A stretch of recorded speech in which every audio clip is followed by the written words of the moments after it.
has spoken to us through the Son. Alleluia, alleluia, alleluia.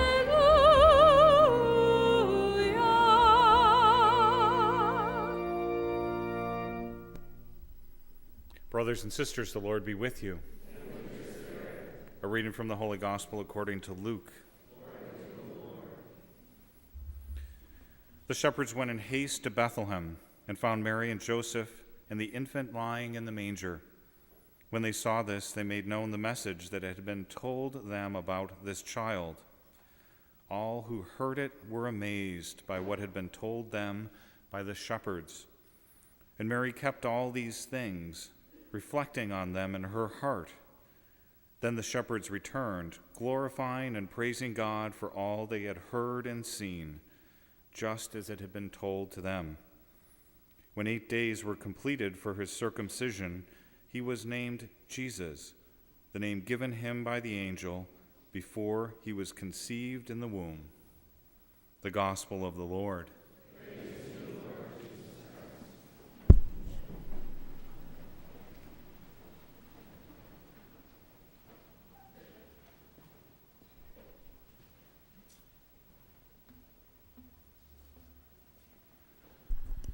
Well, it's obvious to me that Deacon Peter has his New Year's resolution.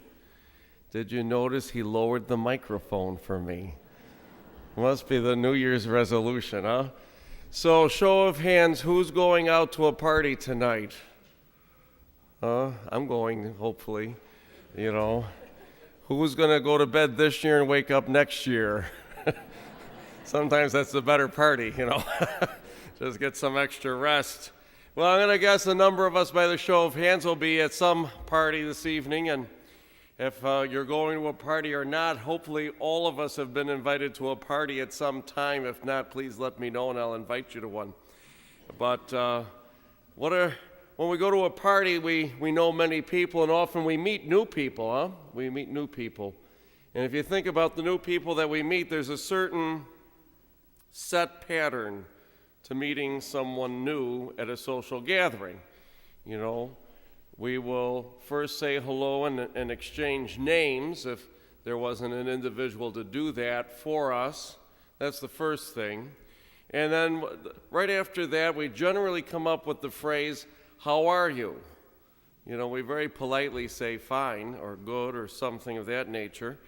And then question number 3 is, you know, so what is it that you do? Right? How many of you agree? That's kind of the questions we ask. You know, when people ask me that when I'm dressed in my black suit, I think, really? You're asking me what do I do? You know? But nonetheless, it happens, huh? So what do you do? If you think about it for a moment, we're very concerned about doing. We're very concerned about doing. It's a topic of great conversation. Right from the moment that we meet someone new, we talk about what we do for a living. We talk about other things that we do. We're very concerned about doing. And we're not always so concerned about simply being. So 2 very different realities, doing and being. We're not so concerned about being very often.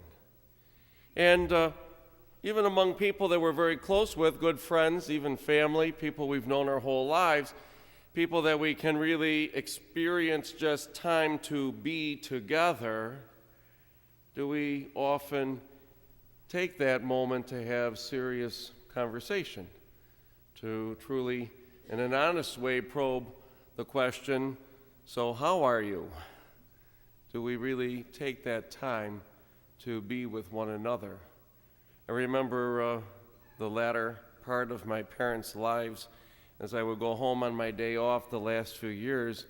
Very often I would come into the house and they're both just sitting there with each other.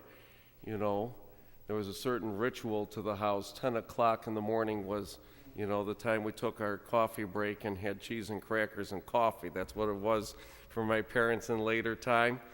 And they would be sitting at the table not talking to one another. And I said, really, has it come to this? But I realized it didn't. They had really reached a level of life where they were in contemplation with one another.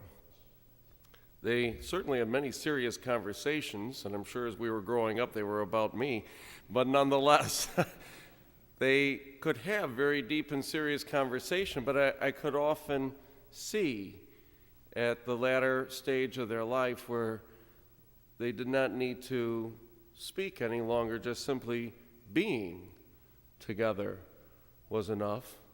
I remember the last year of my own father's life, and I saw him every day, virtually, and he and I would often sit and talk, and I would begin every conversation, so how are you?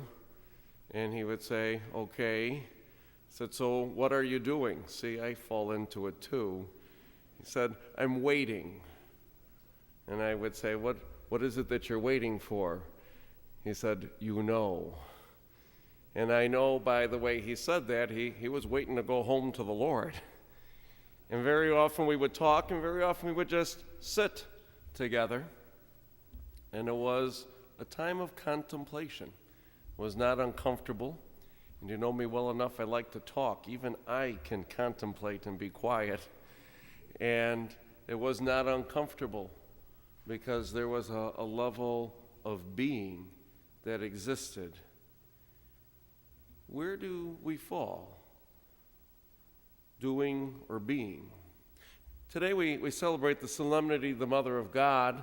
Ordinarily, the Sunday after Christmas is the Feast of Holy Family, but because Christmas is a Sunday and January 1st is a Sunday, that Feast of the Holy Family was transferred to yesterday. So yesterday was Holy Family, today the Solemnity of Mary, the Mother of God.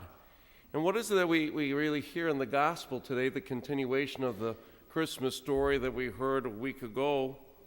And we hear a lot about being and not so much about doing.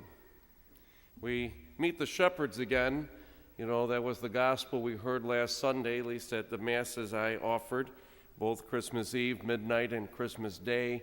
I chose that gospel of midnight where we heard about the shepherds.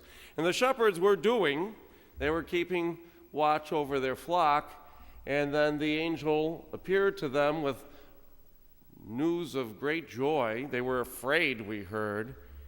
And then what is it that we hear? They left the flock, apparently, and they went to be in the presence of the Lord. They followed the word, the advice, the prescript of the angel, and they put doing aside, and they simply were being in the presence of the Lord. And what do we hear about Mary today? And we always hear about Mary. Mary treasured and pondered all these things in her heart. I'm not sure that Mary did a lot, and I don't mean that negatively. Anytime we confront Mary in the Scripture, she is being in God's presence. When that angel Gabriel comes to meet her and ask her to be the mother of our Lord, she obviously was in a moment of being in God's presence. In this particular moment, the shepherds come, and all these individuals are coming. We hear she's treasuring and pondering. We hear the presentation in the temple, again, Simeon and Anna saying great things about her son Jesus. She takes these things, she treasures them, she ponders them in her heart. Mary is really a model for us of being. And what do we hear about Joseph? As I've often said, Joseph is the model husband. I've told you this many a time. Why? Why is Joseph the model husband? In all of the Scripture, he does everything he is told, and he says absolutely nothing.